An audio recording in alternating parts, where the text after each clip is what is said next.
Salut à tous, c'est Culture Conique, j'espère que vous allez bien, je suis content de vous retrouver pour une nouvelle vidéo. On va tester ensemble aujourd'hui le Mixider i9. Donc c'est un casque Bluetooth à réduction de bruit active. Comme d'habitude, si vous êtes intéressé par le produit, n'hésitez pas à passer par les liens que je mets en description de la vidéo. Ça ne vous coûte pas plus cher et moi je touche une petite commission. Donc pas à chaque fois, c'est pas tout le temps des liens affiliés. C'est une des méthodes pour soutenir la chaîne. Si vous voulez aussi, vous pouvez regarder des vidéos promotionnelles sur mon Tipeee ou même faire un petit don, j'ai mis le lien en description de la vidéo.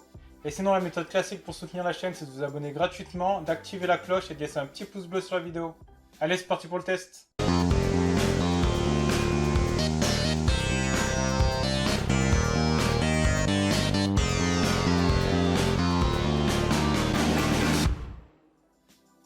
Alors, il y a quelques temps de cela, la marque Mixider m'a contacté et m'a demandé si ça m'intéressait de tester leur casque Mixider i9. Donc, c'est le plus haut de gamme qu'ils ont. C'est pas une marque débutante là-dessus. Et j'en avais déjà entendu beaucoup de bien. J'aurais dit que ça m'intéressait et je vous fais cette vidéo. Donc, on va déballer l'appareil. Donc, le casque et les accessoires se trouvent à l'intérieur de cette boîte. Donc, ici, on a une boîte simple, noire, avec une fermeture éclair, avec la petite inscription Mixider. Donc, c'est plutôt simple et joli. Sans plus attendre, on va regarder à l'intérieur.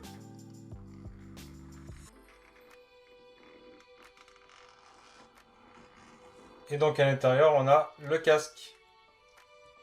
Alors voilà, ça j'aime bien. En général, quand c'est positionné comme ça dans les appareils, déjà ça respire la qualité. Donc on voit qu'il y a tout qui est en place. On voit bien que la boîte a été faite pour ce casque. Donc le casque ne se promène pas dans la boîte. Le casque n'est pas trop petit par rapport à la boîte. Il tient bien, il y a un élastique. Les accessoires qui sont bien rangés. Donc tout est bien positionné. Je trouve que c'est important. Donc au niveau des accessoires, on a le livret explicatif, le manuel d'utilisation. Alors il y a l'anglais, l'allemand, et donc il y a bien le français.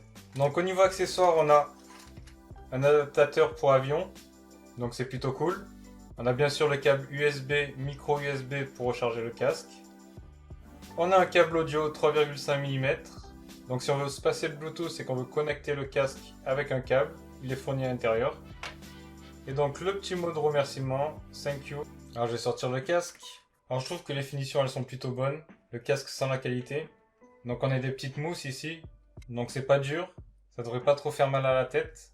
De même que pour les oreilles, c'est pareil, c'est assez mou. Surtout pour ceux qui sont fragiles les oreilles.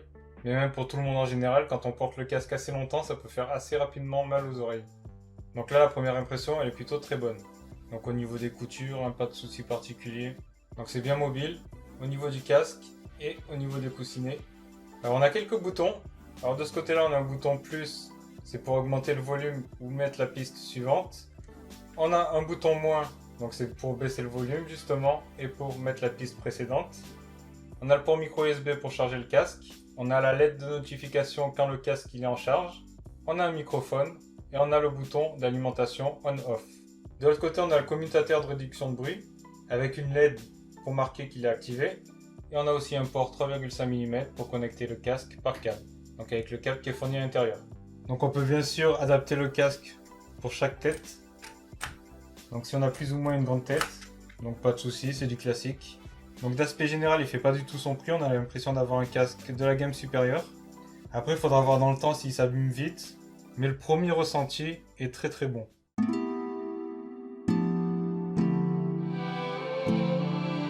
Et du coup, quoi de mieux pour tester un casque à réduction de bruit active que de le confronter au bruit de la ville et de la circulation?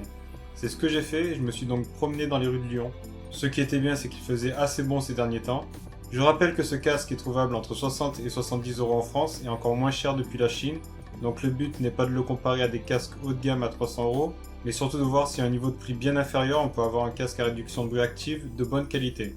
Aucun problème pour le connecter en Bluetooth 4.0, la connexion est presque automatique et à chaque fois que l'on va rallumer le casque, il va se connecter à l'appareil. Dans un premier temps, j'ai essayé le casque en laissant la fonction ANC désactivée.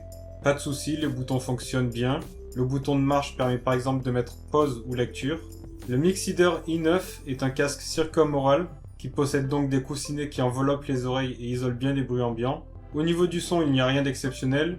Le rendu est un peu terne et les aigus et les médiums sont en retrait et le volume sonore maximum n'est pas élevé. Tout cela n'est pas très grave car l'intérêt d'un casque comme celui-ci est d'activer la réduction de bruit.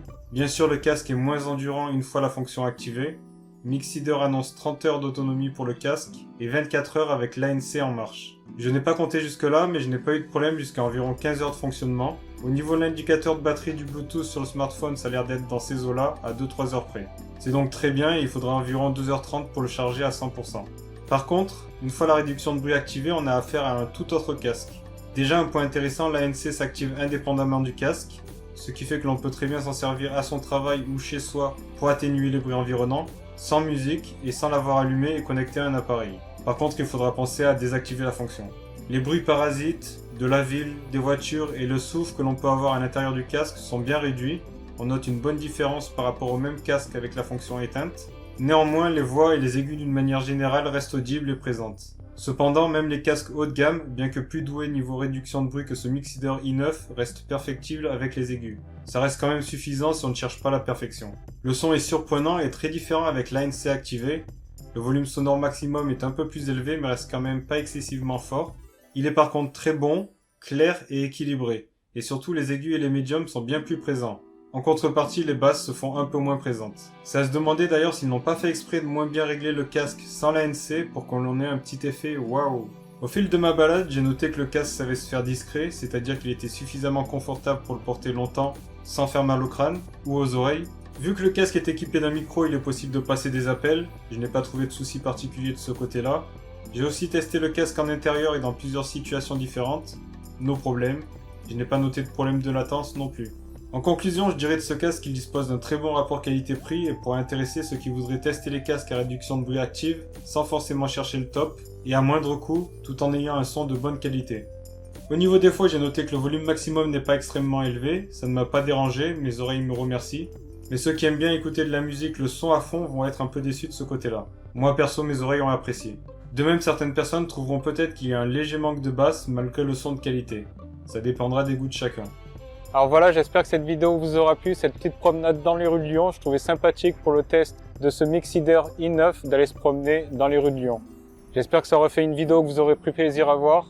Comme d'habitude, n'hésitez pas à vous abonner à ma chaîne YouTube, à mettre un petit pouce bleu, à me suivre sur mon Instagram, sur mon Facebook, sur mon Twitter et surtout sur le blog culturechronique.fr. Sur ce, portez-vous bien, passez une bonne journée et à une prochaine pour une prochaine vidéo. Ciao ciao!